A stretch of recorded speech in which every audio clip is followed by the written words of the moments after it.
Camel get up.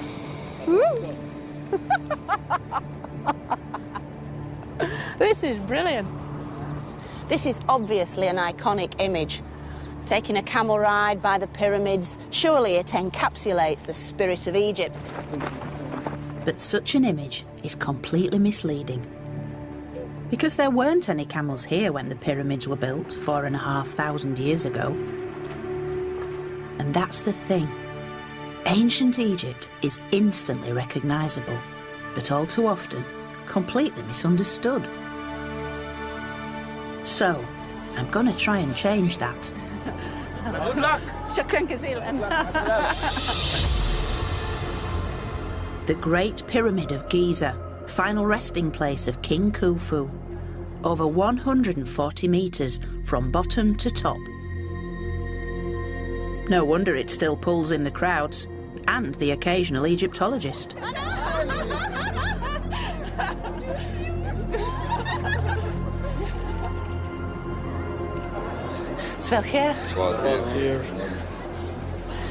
It's hard to really get it into words, but we are now entering into the depths of this iconic monument of ancient Egypt.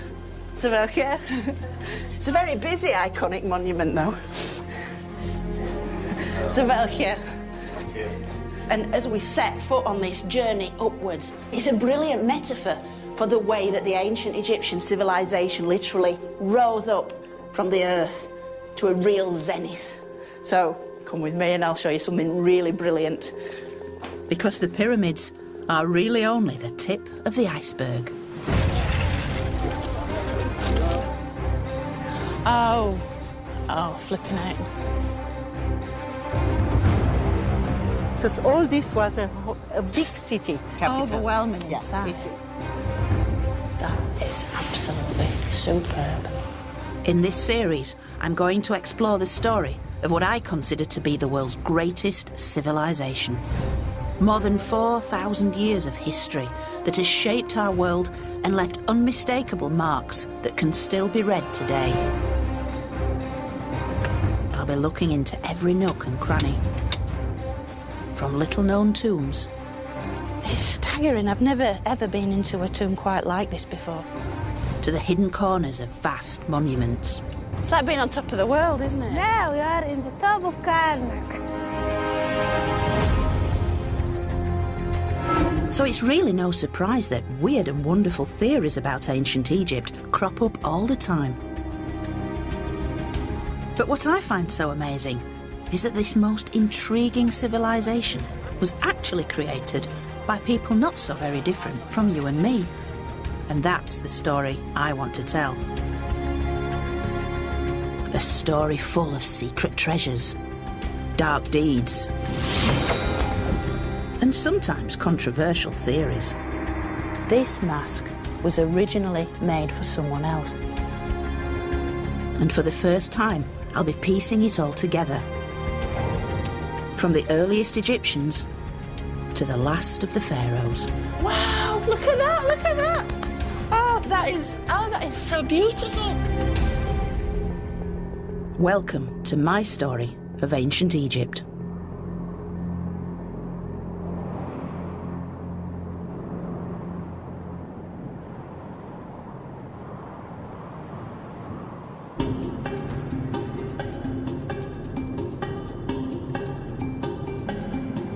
The big question is, how did ancient Egypt begin? Where did the first Egyptians and their extraordinary culture come from? This immortal civilization was thousands of years in the making, so to pull it all together is a daunting task. But bear with me, as it's utterly fascinating.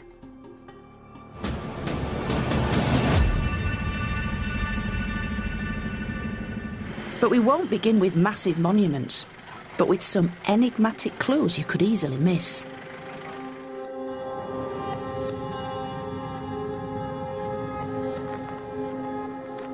This is Kirta, around 100 kilometres south of Luxor.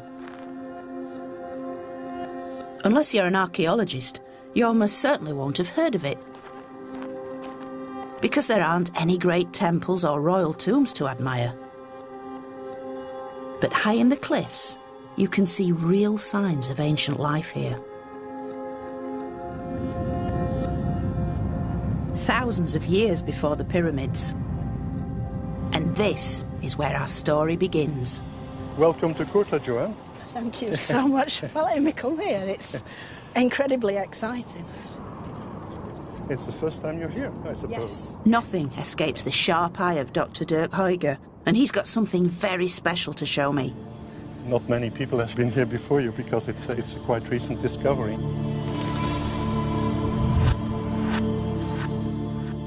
These carvings in the rock reveal an amazing story about the beginnings of Egyptian life.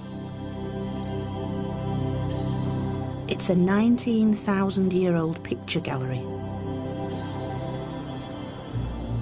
complete with its own hippo. Back line, very short tail, hind legs, belly line, front legs, and the mouth is shown. Hippo is smiling, but then again, an hippo is always smiling. But another type of animal is by far the most common here. That's cattle. It's not just cattle. There's the mighty aurochs, the wild buffet, wild cattle. And extremely powerful images that seem to be in movement. They are, they're charging down towards us, aren't they? These wild aurochs were ancestors of the domestic cow. And nearly 20,000 years ago, beef was the main thing on the menu. About maybe 50% of their diet was composed of aurochs. So they were experts and masters in representing this animal.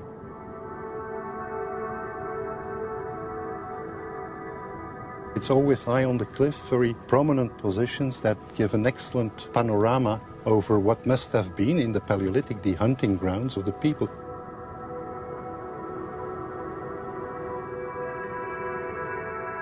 It's easy to picture these early hunters here as they tracked their prey. But the landscape would have looked very different from today, because back then, this was savanna grassland, a green and fertile region. Do we have any idea why these creatures were engraved on these rocks here? We can guess, Joann, but we don't know. Maybe they wanted to influence the hunting.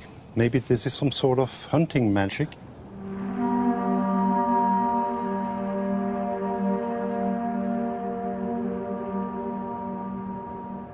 It really is magical to sit here and imagine Egypt's earliest nomadic people passing right through this spot and portraying on these very rocks the animals that they saw all around them.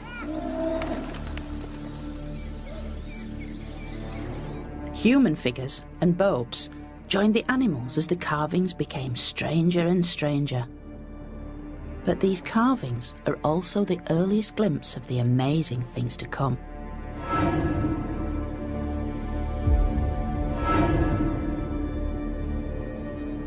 These are the first signs of what makes ancient Egypt, well, ancient Egypt.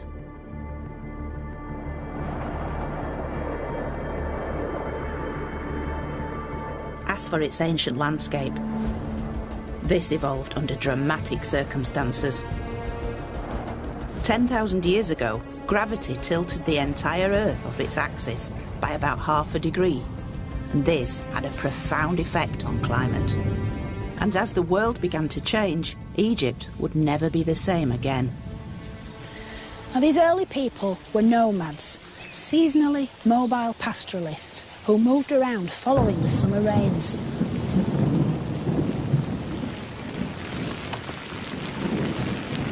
And these rains really were the vital, life-bringing force which created the greenery on which wild animals depended. But of course, with climate change, these rains began to dry up. OK, you can cut the rain.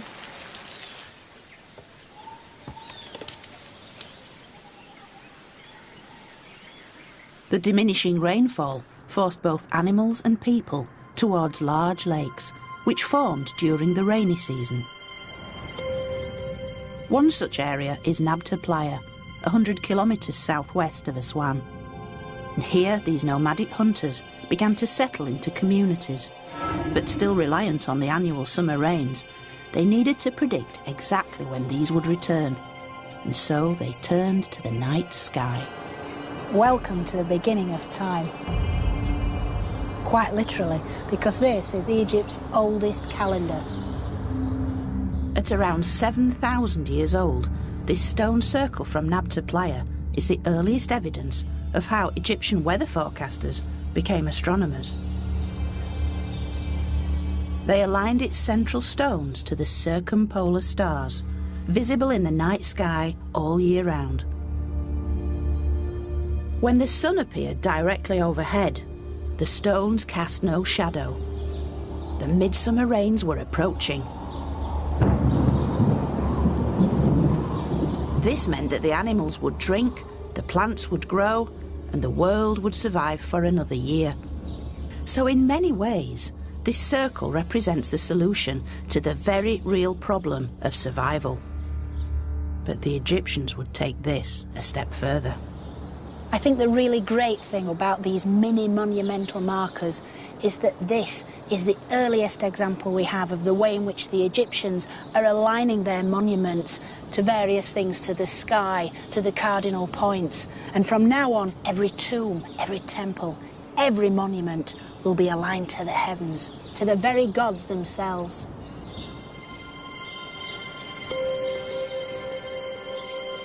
If the stars and the rain were this closely linked, then this world and the next must be one and the same. Now this has been described as Egypt's earliest sculpted stone monument and dates from around 5000 BC. This chunk of sandstone was quarried over a mile away from where it was eventually discovered. This certainly suggests a kind of sense of community where people were already working together to achieve a desired aim. In this case, the stone was hauled into place, and then there are clear signs that it's been sculpted into a specific shape. Now you might have to go with me on this, but some believe that this is in fact a cow, with its large hindquarters and this sculpted head. Now the cow was a vital part of everyday life for these people. It was a source of meat, of milk and of blood, key sources of protein they needed to keep them healthy. And yet so important was the cow, they chose to take it through into the afterlife with them, to sustain them on a spiritual level. And this is the very beginnings of the great cow goddess, Hathor. Hathor may have started off as a source of milk and meat, but eventually she would be loved and idolised by millions of Egyptians, since she represented love, joy, beauty and motherhood. And although her image develops from a lifelike animal to a female face with cow's ears, this may be Hathor's very earliest incarnation. Yet Hathor is only one of a multitude of gods and goddesses. The Egyptians just couldn't get enough of them. Over the centuries emerged hundreds, if not thousands of deities, each with a specific purpose and appearance. Some came in human form. Some had animal heads. They could be male, female, even androgynous. It seems that there were few aspects of life that didn't have their own gods. We know that in the very earliest times, their gods resembled familiar things, the world around them, elements of nature and certainly animals.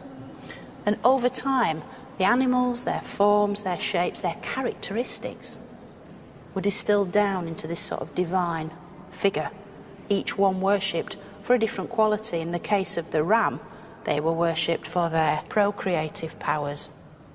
In the case of the cow, for their nurturing, motherly instincts. Then, of course, you've got rather different creatures, the dangerous creatures, the ones that lived on the edges of the Egyptian world, the lions, the crocodiles, the jackals. But it wasn't just about finding the appropriate divinity. It was about gaining power over them. The goddess Sekhmet was a ferocious lioness and the bringer of death to humans. So the Egyptians transformed her into a deity as a way of controlling her destructive powers. By worshipping Sekhmet, it was believed that she could be placated and transformed into a more benign deity. On so many levels, the Egyptians were trying to tap into nature to affect the way that nature then in turn affected them. In many ways, Egypt's unique religion was the glue that held society together, uniting the population and underpinning almost every aspect of life. It's everywhere, in tombs, in temples, in everyday life. And yet, there is another, even more fundamental element, without which ancient Egypt would never have existed at all.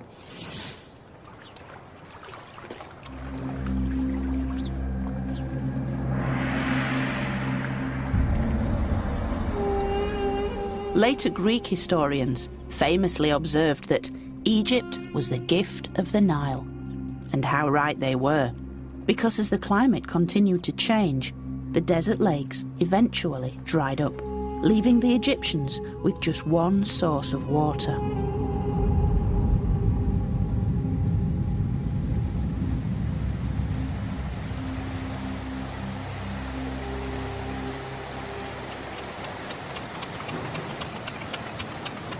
This is an incredibly special place. Located in modern Sudan, it nonetheless forms the very source of Egypt. For it's the place where two great rivers meet, the White Nile and the Blue Nile, which combine here to form the world's longest river, flowing from the heart of Africa and out into the Mediterranean Sea.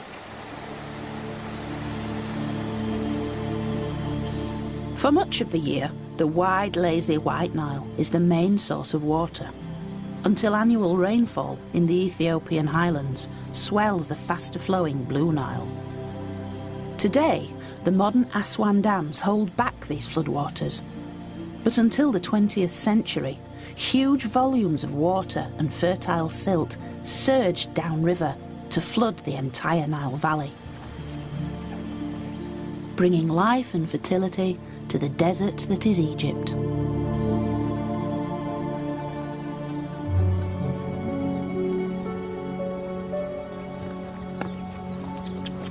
This annual Nile flood was the single most important event in the lives of every ancient Egyptian, for its life-giving waters brought the nutrients and minerals which enriched the soil all along its banks, and this allowed agriculture to flourish.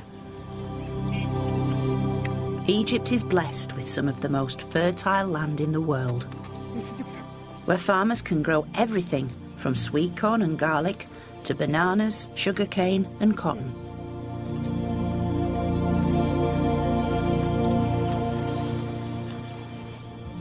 Badawi, it's quite intensive farming, isn't it? The land gives the people a lot, doesn't it? Yes, but we need to give the land also rest. We grow one time and we leave it for 1 month, then after we use the land again to grow again. That's amazing that it only needs 1 month rest time and then it can be planted again. Yeah, sometime 15 days, sometime 1 month. Yeah. But it really does emphasise that this land of Egypt has always been so rich and so giving to the people. It's always given the people everything they need.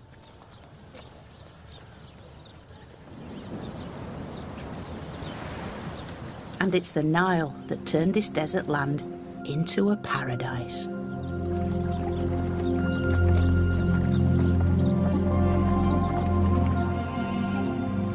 And 7,000 years ago, the people who could no longer survive in an increasingly desert landscape were forced to migrate towards it as their only source of water. So ancient Egypt took shape as these people came together along the banks of the Nile. In the north, settlements clustered around the Delta and the Fayoum, and in the south, around the Kenner Bend. This was the beginning of Egypt's so-called two lands, Upper and Lower Egypt, which developed into two distinct cultures.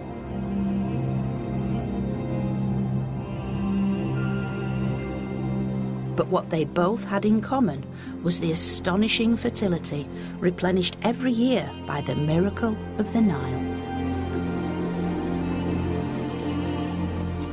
El Kab, located to the south of the Kenner Bend, is one of Upper Egypt's earliest settlements.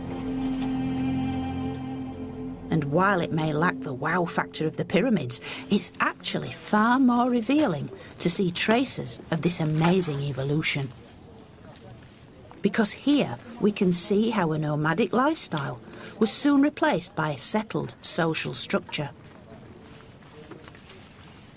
And although it was a slow and gradual process, archaeologist Elizabeth Hart can identify each stage of this transformation. Sending land That's into a good small plan. pits. Yes. Wow, you do work in an enclosed space, don't you? But it's much cooler down here. It's lovely, actually.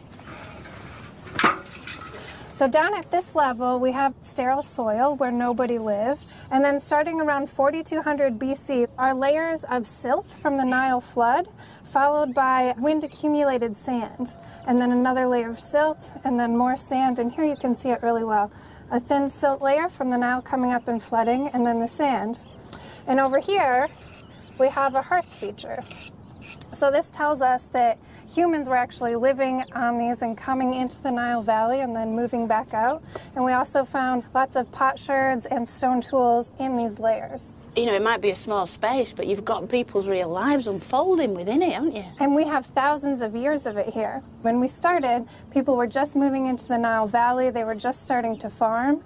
And by the end here, we have pharaohs and a whole united Egypt. It's really impressive when you think about all the change that happened over this chunk of sand. Although we are still centuries away from the grand pharaonic monuments, you can still find traces of the lives these ancient people lived, if you look hard enough. For very little has survived, except for tons of pottery. Yeah, this one is, yeah. So it's 5,000 years old. So it's 5,000 years old. They're also tactile, these things, aren't they? These pots help us to identify when this early society began to produce a food surplus. A pivotal transition which required robust pottery for the storage of large-scale food and drink production. These bread moulds from slightly later are one of the most common finds. So you heat the mold, then the dough gets into it, and by the heat of the mold, the bread will be baked. But this comes in massive amounts. These are the beer jars. Ah, bread and beer. Bread and the beer. Egyptian staples. Oh, nice slice for a beer jar. This is the nuts and bolts of how Egyptian chronology all came together in the early days, isn't it? Yes. The pottery is especially fundamental to understand how people were living.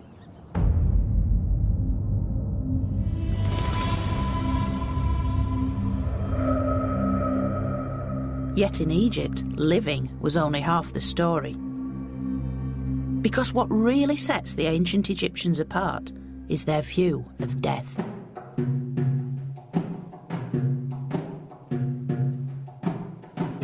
To them, death wasn't the end of life, but a new beginning. A transformation from the world of the living into an everlasting afterlife. And such a belief would shape Egypt's most mysterious practice and my favourite subject. Mummification. Although the origins of this enigmatic tradition are only now becoming clearer, the burial of their dead had a strong significance from the very earliest times. This is a typical burial from around 3400 BC. The body is curled into the fetal position, and here placed within a reconstructed pit grave, surrounded by the belongings he might have had in his earthly life, like pottery, jewellery, and a palette for preparing cosmetics. Everything that was important to him in life accompanied him into death. And I think that's quite significant because it shows that already 5,500 years ago, the Egyptians wanted to take it all with them. They clearly believed that something happened beyond death. Death was simply a transition into another state of existence when you continued to live, and it was assumed you would need everything you'd needed in your life on Earth. His body was naturally mummified in the hot desert sand, but its placement here may not have been accidental. Because even when dead, the body had to be preserved in order to house the soul for eternity. A skeleton simply wasn't good enough. Skeletons, bones, they are very, very anonymous. And yet, when the soft tissue, the skin, the hair is all present, we are ourselves. And that's exactly what this individual represents. Being face to face with one of the very earliest Egyptians gives us insight into the development of their ideas about the afterlife. It started off as a practical thing, burying the dead in a relatively small space, bundled up, and then it developed these layers of kind of like the symbolism, the fetal position, this idea in rebirth into the next world. It's almost like the seed from which the Egyptian funerary belief system evolved. This is the very beginning of a process which would be repeated a millionfold throughout Egyptian history. It's this combination of the esoteric underpinned by the practical, which really does sum up the Egyptians in a nutshell. From the very beginning, the Egyptians were masters of making sense of their world, no matter how complex and mystifying it might seem to us. And this same ability to bring order is also found in the way they structured their early society, adopting levels of bureaucracy that border on the obsessive. In the ancient city of Abydos, the site of Egypt's first royal burial ground, archaeologists found the origins of a system that we still have to put up with today. It's most fitting that this city of death was the find spot of the earliest means of calculating that other great certainty, taxes.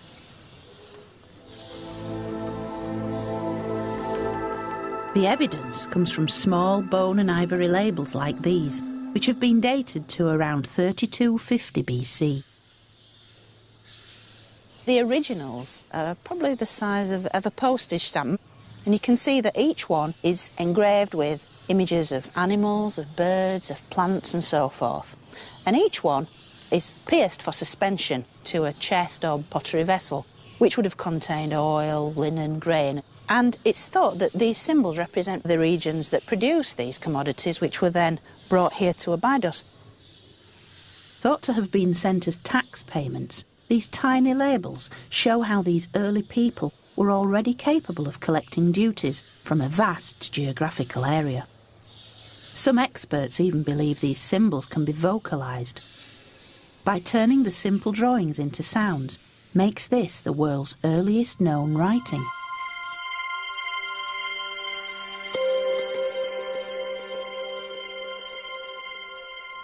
Now, isn't it interesting that the world's earliest writing wasn't developed to express some great outpouring of emotion or express grand passion? It was simply a means of calculating taxes. These symbols soon became a sophisticated writing system of elegant signs we call hieroglyphs, which means sacred carvings. And these signs represented every aspect of the Egyptian world, which were only translated in 1822 with the discovery of the Rosetta Stone.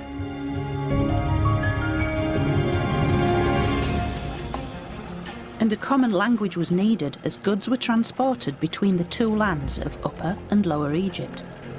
The people of Lower Egypt had also developed trade links with the rest of the ancient world. But as more warlike regions began to emerge in Upper Egypt, it soon became clear that the Nile had spawned two very different and distinctive cultures. And in many ways, the only thing they really had in common was this great river.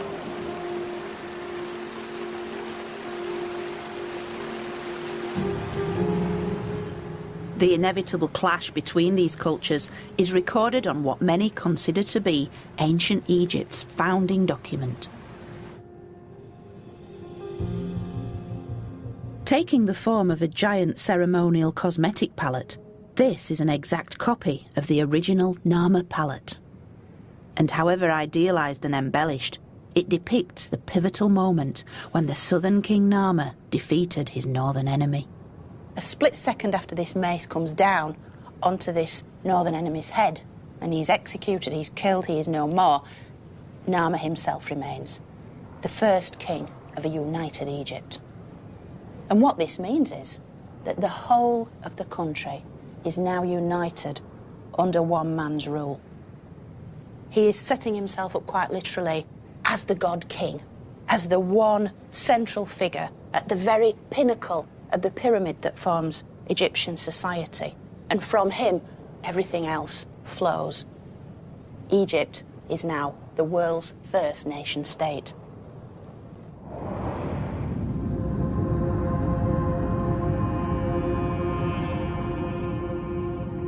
What made ancient Egypt is all here. The art forms, the forms of religion, and even the world's first writing, hieroglyphic script. This is the name of Narmer. The catfish? No. And the chisel? Mer. No. Mer, striking catfish. As the first king of Egypt, Narmer is protected by the cow goddess Hathor, stands beside Horus, the falcon god of kingship, and is dressed in all the same paraphernalia as every king who succeeds him. He has the tie-on false beard to emphasise his virility and his strength. And this is matched, of course, by the tie-on bull's tail. It's a wonderful feature. This idea you could just tie a little tail onto the back of the belt and then take into yourself the power of a bull. This palette is Egypt's earliest historical document. It's the blueprint of how every future pharaoh will be portrayed in the company of the gods. Yet perhaps most significant is Narmer's smiting pose. This powerful image, with the mace held high, will be endlessly repeated throughout Egypt's long history. This is a horrible way to die, to have your brains bludgeoned out. And yet, even this, the Egyptian artist can show in an almost ballet-like pose. It's been sanitised, it's been elevated to a piece of art, and yet the message still gets through.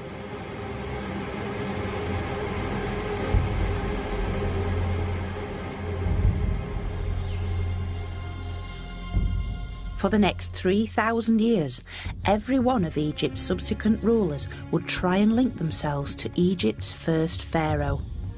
To rule legitimately and successfully, they had to be absorbed into the complexities of the Egyptian hierarchy, both in this world and the next. So their names were recorded on a series of king lists, a kind of royal family tree. And the best preserved of these is here, in the temple of Seti I at Abydos. It lists himself and 75 of his royal predecessors going right back to the very dawn of Egyptian history, with the very first king up there, King Narmer. And the other important detail about this is that it's essentially emphasising that royal continuity, because Seti has his own young son, Ramses, the crown prince, actually reading out these names on a piece of papyrus paper. So it's as if Seti is saying to the gods, look, I'm now Pharaoh, and this is my son who'll succeed me, to become yet another name on this remarkable list. In all, Egypt had over 300 pharaohs organised into 30 dynasties. But in the case of Egypt's earliest kings, Being merely mortal was not enough. They needed to prove their divinity by exercising absolute control over their subjects.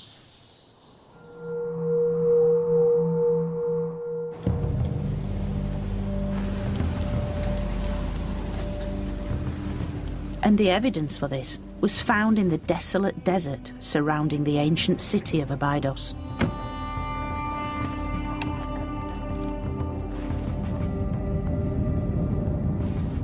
This was Egypt's first royal burial ground, the original version of the Valley of the Kings.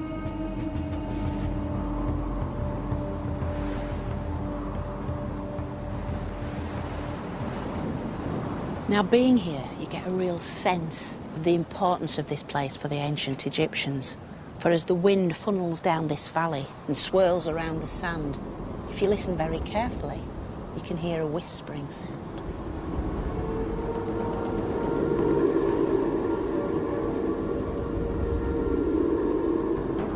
A whispering once thought to be the voices of the very dead themselves.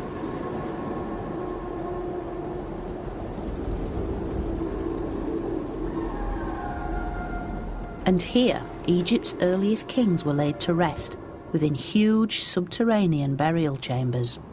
Like this, the location of the final resting place of Egypt's third pharaoh, King Jer, one of the largest and most complex tombs of the First Dynasty.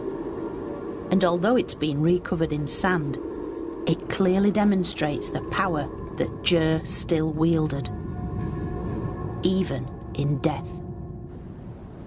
Jer himself was buried here in the central chamber, but all around are 318 subsidiary graves of his courtiers.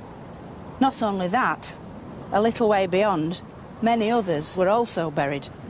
In total, 587 individuals accompanied this man into the next world.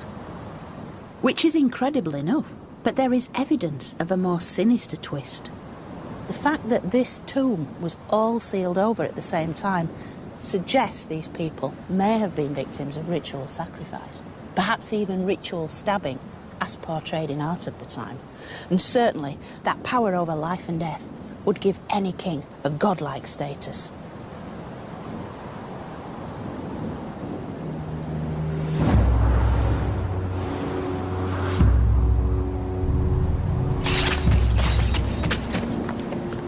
Now, later kings seem to have realised that killing all their courtiers in one go was not the best use of people who were a precious state resource. After all, who'd be around to make the next king his cup of tea? Although this cruel and short-sighted practice of ritual killing soon died out, it had nonetheless demonstrated that Egypt's rulers had complete control over their subjects. An essential step along the route towards building the pyramids and indeed Egypt itself. Welcome. Yet the Egyptian people were not slaves. By this time, Egypt was a land of plenty, where all could enjoy its bounty, both in life and in death.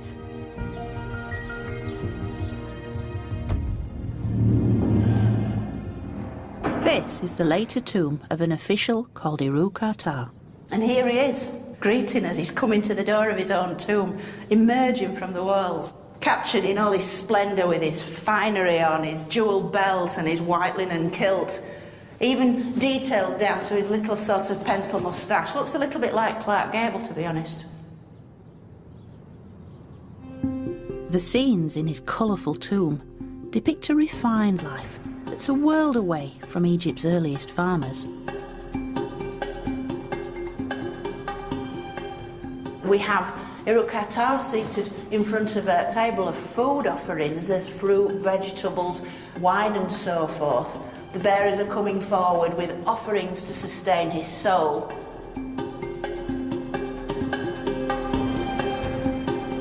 Iru-Kartar was the royal butcher, an important member of court.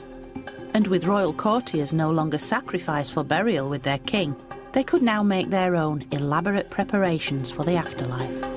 There are a couple of scenes up here of the household servants making the beds of Irukata and his family. They're stretching out the linen sheets.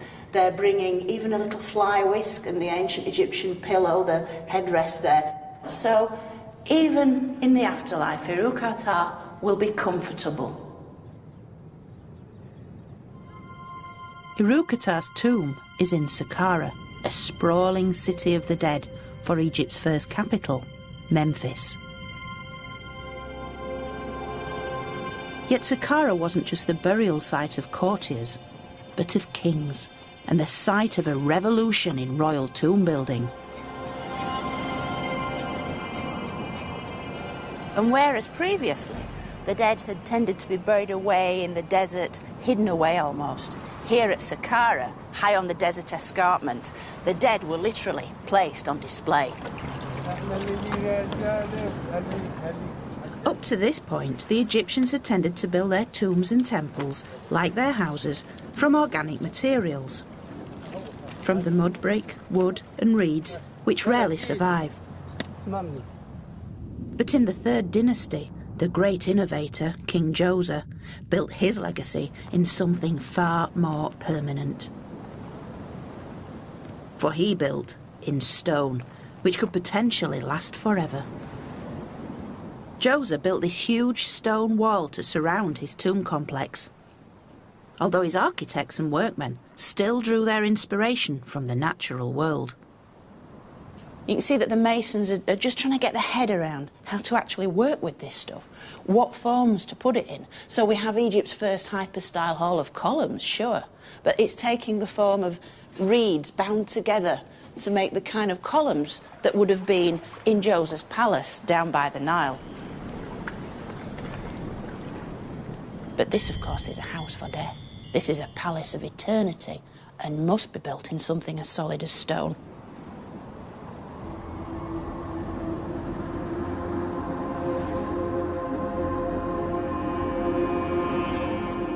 At the rear of his complex is an intriguing stone shrine where I can come face to face with King Djoser himself. The shrine looks like it's suffering a severe case of subsidence, and yet the Egyptians purposefully built it on this very definite tilt. It has these two holes here where modern tourists can see Djoser. But Djoser can see them. He can actually see beyond them, because this faces true north. It faces the northern stars, which the Egyptians called the imperishable ones.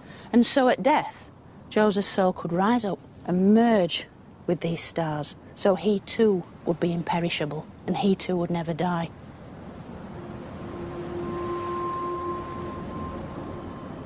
In order to ensure that his soul could live on, Djoser's body needed somewhere safe to rest, within a tomb truly fit for a king. Most burials were topped by a simple single-storey building called a mastaba, meaning bench. But Djoser did something radical. Djoser really wanted to impress with his funerary monument, so another step was built on top. And I think Djoser must have quite liked the effect that this gave, and so built a third step, a fourth step, a fifth step, sixth step. When they stood back and looked, they realised they'd built Egypt's first pyramid. Pretty impressive. The step pyramid stands over 60 metres tall and still dominates the Saqqara landscape.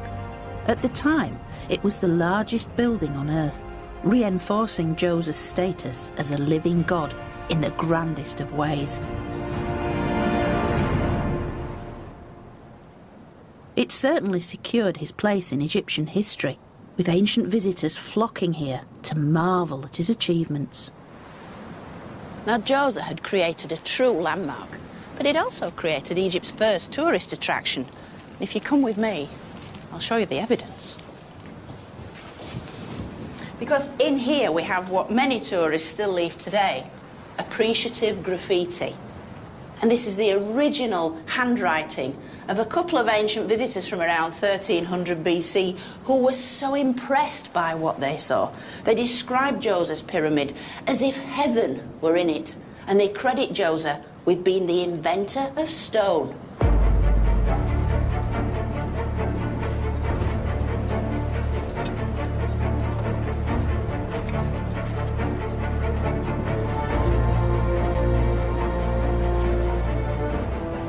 But why did Djoser build this? Was it just an ego trip, or an exercise in personal vanity? Or was it designed to show the world just how far Egypt had come? Because in only a few centuries, these disparate people had come together to create the world's first nation-state.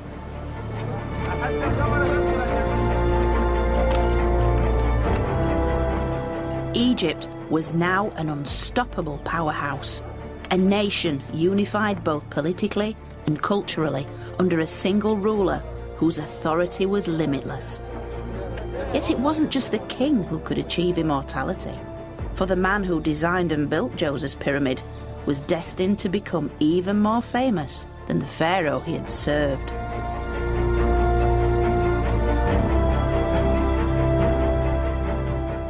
This statue base once held a full-sized figure of King Djoser, but carved into its base is also the name of his architect. And here we can see it with this reed, the owl, and then the little mat with a little bread loaf on, which reads Imhotep. And here he is, the man himself. Although most likely a commoner by birth, Imhotep rose through the ranks to become one of Egypt's most powerful officials. He was made the royal chancellor, the prime minister. He was even made high priest of the sun god. He was the ultimate local boy made good, because he then gained a reputation as an academic, as a great healer, and he was famous the length and breadth of Egypt. He was ultimately worshipped as a god. Imhotep represents the ultimate in social mobility, a kind which was certainly possible within Egypt's unique society.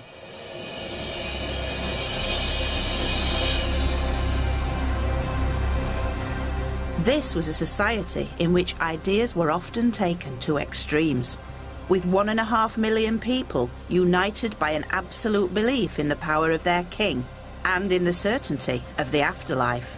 Egypt enters its most ambitious era so far,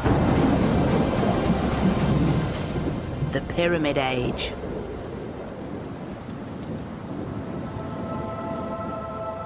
Over 130 pyramids would be built across Egypt, and they represent the zenith in royal tomb building.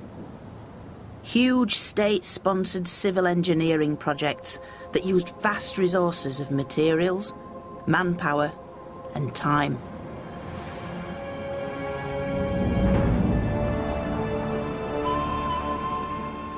The largest of all, the Great Pyramid of King Khufu, which took over 20 years to build.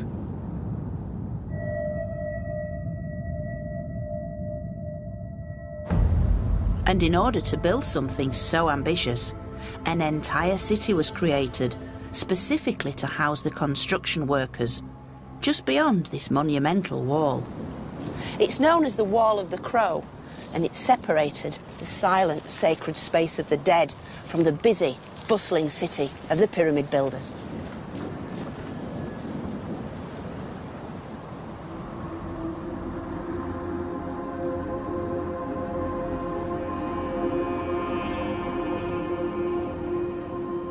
This 5-hectare site once housed workshops, bakeries, a tool-making facility and a fish processing area. For this was an integrated, self-sufficient community of over 8,000 people who even had their own medical care.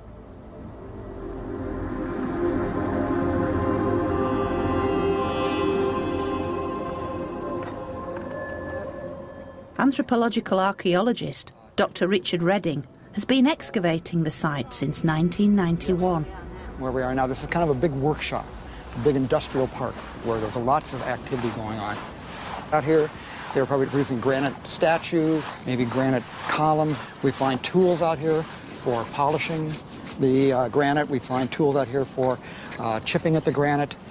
It's very well planned. We have 3 streets. We have North Street, Main Street we're on, and we have South Street down there. So we're walking down Main Street? You're walking down Main Street. The pyramid workers lived cheek by jowl in 2-storey barracks. You would have walked in, you would have been in a very quiet, dark, long, narrow room. This is where they would have slept. There would have been a higher bed for the overseer at each end, and then everybody would have laid down, probably with their head in this direction or the other direction, exactly like this. You would be lying here like this, and this would be your nighttime position. Very comfortable. Can I try out the overseer's bed? Sure, you want to try out the overseer's bed there? Delusions of grandeur. Is it this one or that one? Yeah, that's the wall. You're right where you are. Oh, so this is all right. So if I sat down here? Yeah, the overseer's bed is actually buried under a few centimeters of sand, and the floor here is probably under about a half meter of sand. So, oh, this is nice. Yeah. I'm keeping my eye on you now. That's right. You can see me. If I got up in the night and I tried to sneak out to go someplace, you would see me. Everything the workers needed was here on site.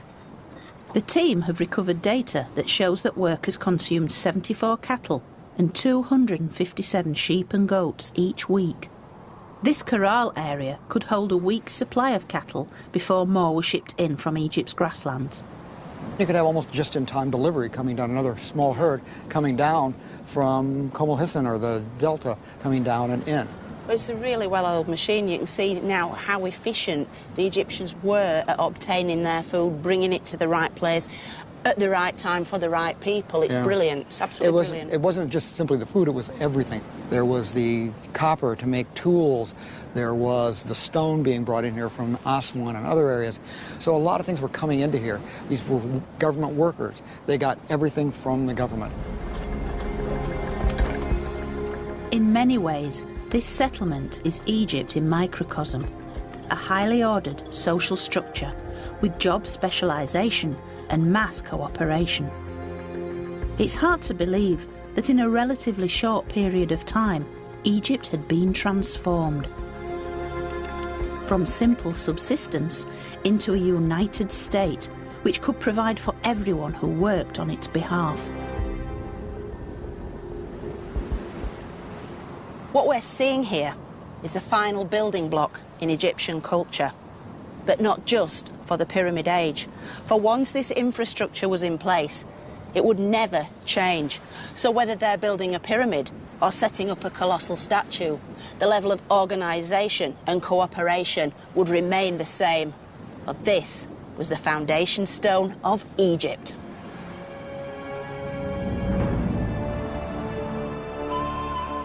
The pyramids are eternal testament to just how powerful Egypt had now become. And in many ways they are Egypt at this time, dominating everything around them on a gigantic scale.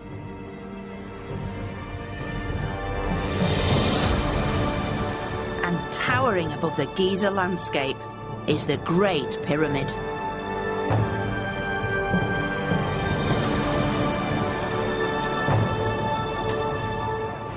It took around 20,000 people to set in place the 2.3 million blocks of limestone.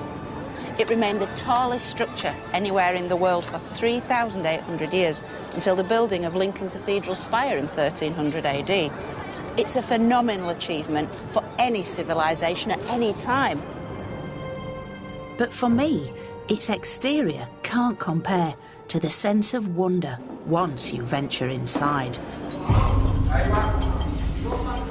The roof of the Grand Gallery passageway is built of multiple layers of enormous limestone slabs, rising over 8 metres high. Massive, massive blocks of masonry built on a godlike scale. That's surely what Khufu wanted. I sincerely hope Khufu's eternal resting place was rather less congested than it is today. But it still gives a real atmosphere of the busyness that must have been here on a daily basis. These guys were hauling massive, massive blocks, hundreds of feet up, literally into the air. These guys were magicians. Just look how brilliantly these courses have been laid. These are perfect. I defy any modern architect to be able to replicate this using the tools that the ancients had at their disposal.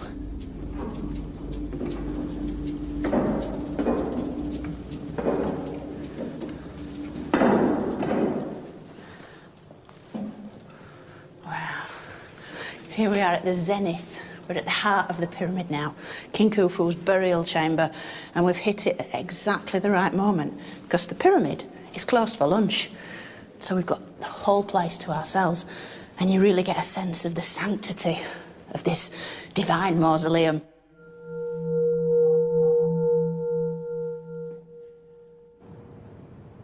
The walls and roof of the burial chamber are lined entirely in granite, and it was within here that the body of the great King Khufu was sealed, ready for his final journey into the afterlife. We're at the heart of the pyramid in terms of its architecture, but we're literally in the heart of ancient Egypt. I feel like I should be speaking in a whisper because the acoustics are so extraordinary. It's a sterile, plain, stark room. It's pretty much like a bank vault. And when you think about it, that's exactly what it is, because it once contained Egypt's greatest treasure, the mummified body of the god king, which contained the soul, not only of Khufu, but of all the generations of pharaohs, stretching way back to King Narmer. Forget the jewels, forget the gold. Egypt's real treasure was in here. And it's the first time I've ever been in here without crowds and crowds of other people. And speaking now, the sound of the voice reverberating around immediately takes you back 4,500 years to the day of the funeral, to the sacred words the priest would have chanted to revive the soul of the god king. It's miraculous, it's a wonderful, spectacular place that affects every sense, visually, audibly. In every sense, it's beyond words, really. I think I probably better stop talking now.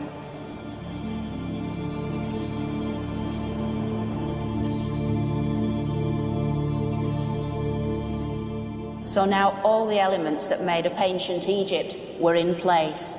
A well-fed, highly organised population that unswervingly followed their god king, and all of whom shared this fervent belief in an afterlife.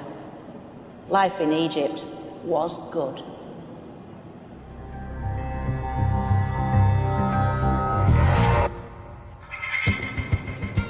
Now, of course, none of this could last. Economic disaster and famine plunged Egypt into chaos. This is ancient Egypt beginning to suffer.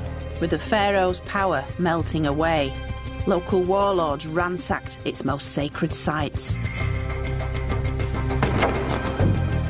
Egypt's dark age was coming. Make no mistake, this is the home of the dead.